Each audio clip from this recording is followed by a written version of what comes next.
Bofors घोटाले के साए में 1989 के लोकसभा चुनाव हुए। गुजरात में जनता दल के साथ मिलकर बीजेपी ने चुनाव लड़ा। मोदी को अपनी रणनीतिक कुशलता दिखाने का बड़ा मौका मिला।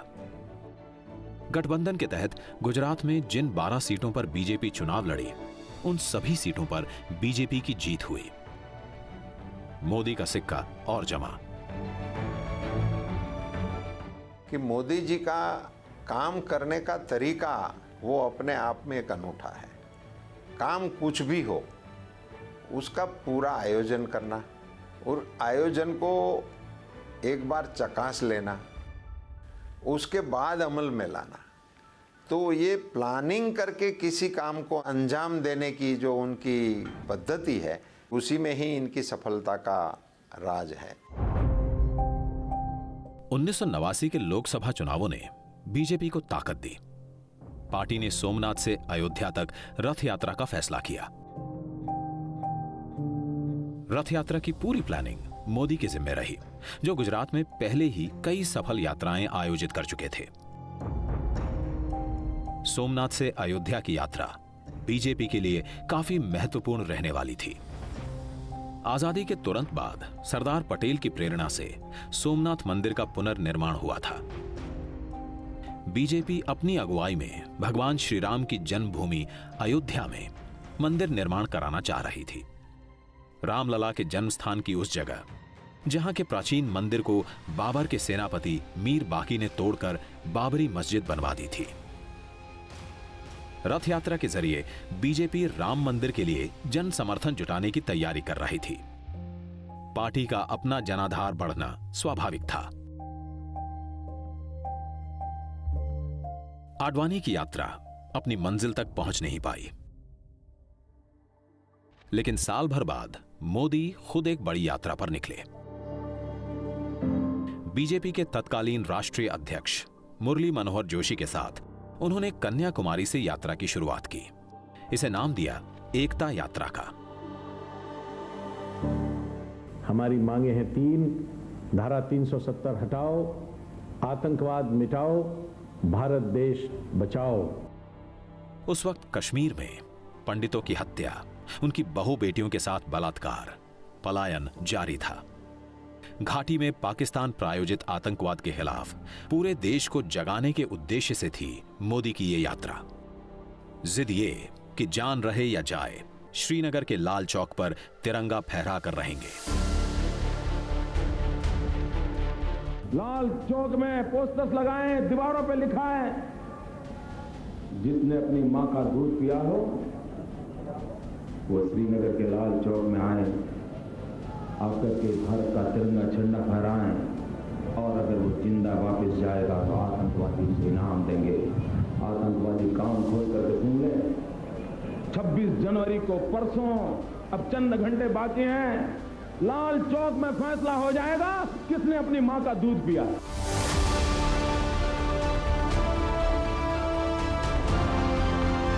आतंकवादियों की धमकियों के बावजूद 26 जनवरी 1992 को लाल चौक पर तिरंगा फहराया गया।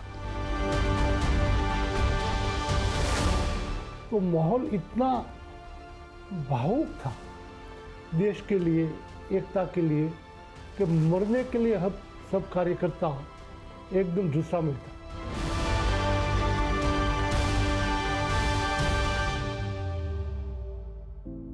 दिसंबर 1992 अयोध्या में बाबरी मस्जिद का विवादास्पद ढांचा गिरा दिया गया। गुजरात में जनता दल और बीजेपी का गठबंधन टूटा। 1995 के गुजरात विधानसभा चुनावों में बीजेपी अकेले लड़ी। जबरदस्त जीत हासिल हुई। गुजरात में पहली दफा बीजेपी की अपनी बहुमत की सरकार बनी। जीत के पीछे थी नरेंद्र मोदी की रणनीति। BJP came to power with almost 2/3 majority in 1995। सबने सोचा कि शंकर सिंह वाघेला चीफ मिनिस्टर बनेंगे, उनकी भी आकांक्षाएं थी।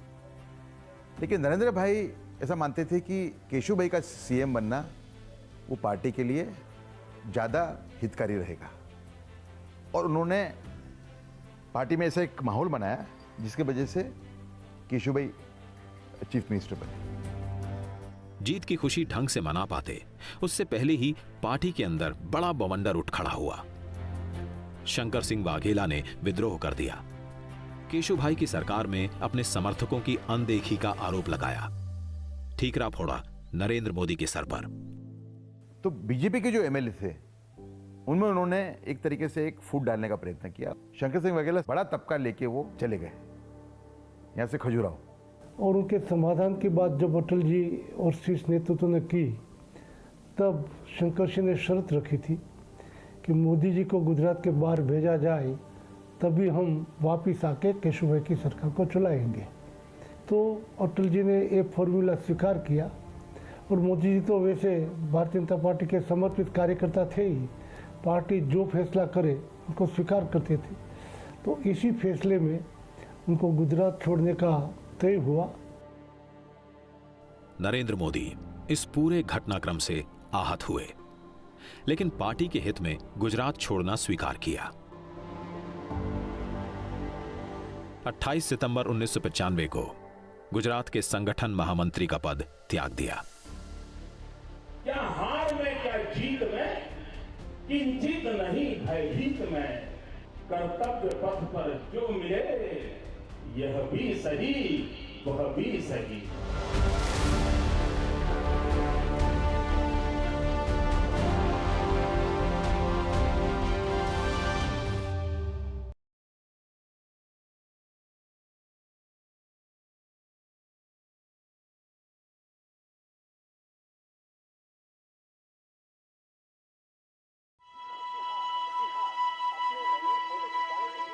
वडनगर के गौरीकुंड में हर साल जन्माष्टमी के अवसर पर बड़ा मेला लगता था।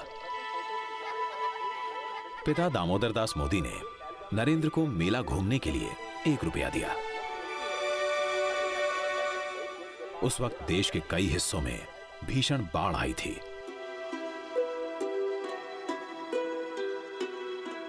नरेंद्र ने दोस्तों से बात की और सबसे 1-1 रुपया लेकर मेले में चाय का स्टॉल लगा लिया।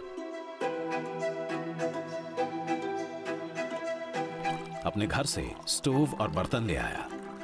चाय बनाना तो वो जानता ही था।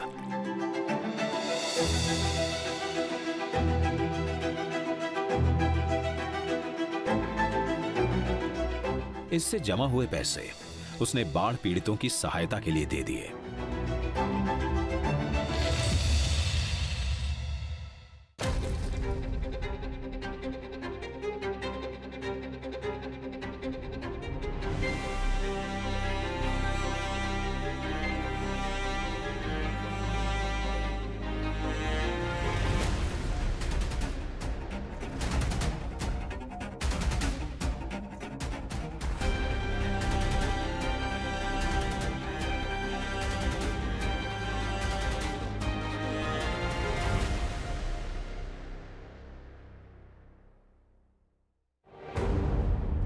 साल 1973 अहमदाबाद के एलडी इंजीनियरिंग कॉलेज का हॉस्टल।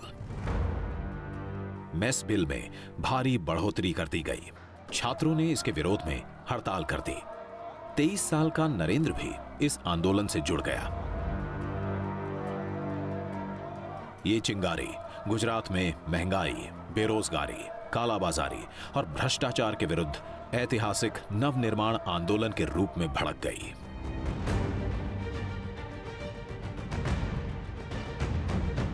खास तौर पर युवाओं ने यूनिवर्सिटी में ये आंदोलन का केंद्र बना दिया। उस वक्त स्लोगन था, अगर सच के नाम बगावत है तो समझो हम सब बागी है। जयप्रकाश नारायण जिंदाबाद, संपूर्ण क्रांति जिंदाबाद। नवनिर्माण आंदोलन ने गुजरात में चिमनभाई पटेल की कांग्रेसी सरकार को उखाड़ फेंका। इंदिरा सरकार तक हिल गई। नवनिर्माण के बाद चुनाव हुआ तो पहली बार गैर कांग्रेसी सरकार बनी, जनता मोर्चा बना, बाबूभाई जसभाई पटेल मुख्यमंत्री बने। जल्द ही एक और बड़ा राजनीतिक भूकंप आने वाला था। 12 जून 1975 इलाहाबाद हाईकोर्ट के जज जस्टिस जगमोहन लाल सिन्हा ने इंदिरा गांधी के रायबरेली से सांसद के तौर पर हुए चुनाव को रद्द कर दिया। इंदिरा गांधी 1971 में हुए चुनाव में सरकारी तंत्र का दुरुपयोग करने की दोषी पाई गईं। इलाहाबाद हाईकोर्ट के फैसले को इंदिरा ने सुप्रीम कोर्ट में चुनौती दी। देश की सबसे बड़ी अदालत से भी उन्हें खास राहत नहीं मिली। 25 जून 1975 की रात इंदिरा गांधी ने पूरे देश में इमरजेंसी लगा दी। भाइयों और बहनों, राष्ट्रपति जी ने आपातकाल की घोषणा की है। राष्ट्र की अखंडता के लिए कठोर कार्रवाई करना जरूरी है।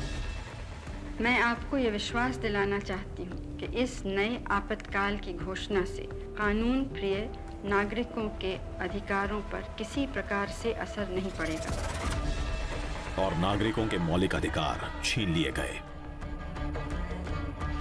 प्रेस पर सेंसरशिप लाद दी गई। अखबारों को सरकार के खिलाफ एक भी शब्द लिखने का अधिकार नहीं था। उस वक्त टीवी नहीं था, ज़्यादातर प्रिंटिंग प्रेस था, उसके माध्यम से मीडिया चलता था। तो शाम को आपका जो न्यूज़पेपर बना हो वो पुलिस स्टेशन में दिखाना पड़ता था। उसमें से अगर इंदिरा गांधी के खिलाफ कुछ है तो निकालना पड़ता था, कांग्रेस के खिलाफ कुछ है तो निकालना पड़ता था। विपक्ष के बड़े नेताओं के साथ लाखों की तादाद में आम लोग गिरफ्तार किए गए। 25 जून 1975 का दिन भारत के इतिहास में एक कलंक दिन के रूप में याद किया जाएगा। इमरजेंसी के काले दौर में 25 साल का युवा नरेंद्र भी लोकतंत्र बचाने की लड़ाई में शामिल हुआ। पुलिस नरेंद्र को ढूंढ रही थी, लेकिन कभी साधु तो कभी सरदार बनकर वो लगातार अपना काम करता रहा। हम भावनगर कारागार में थे। मैं साधना साप्ताहिक का संपादक था और सेंसरशिप के खिलाफ लड़ा, इसलिए मैं वो कारागार में था। हम 1 साल रहे। उनको कुछ पूछना था तो वेश बदल कर आ गए वो जेल में। मुझे मिले और भी लोगों को मिले, तो ये उनका साहस का स्वभाव था। नरेंद्र गुजरात ही नहीं, गुजरात के बाहर से आए तमाम नेताओं की भी हर संभव मदद करता रहा।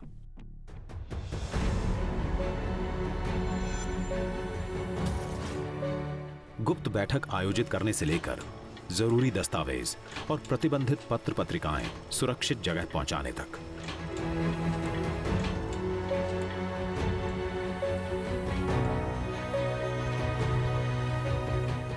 जो काम है समाज में जागृति लाने का, यानी कि अलग अलग पत्रिकाएं जो होती थी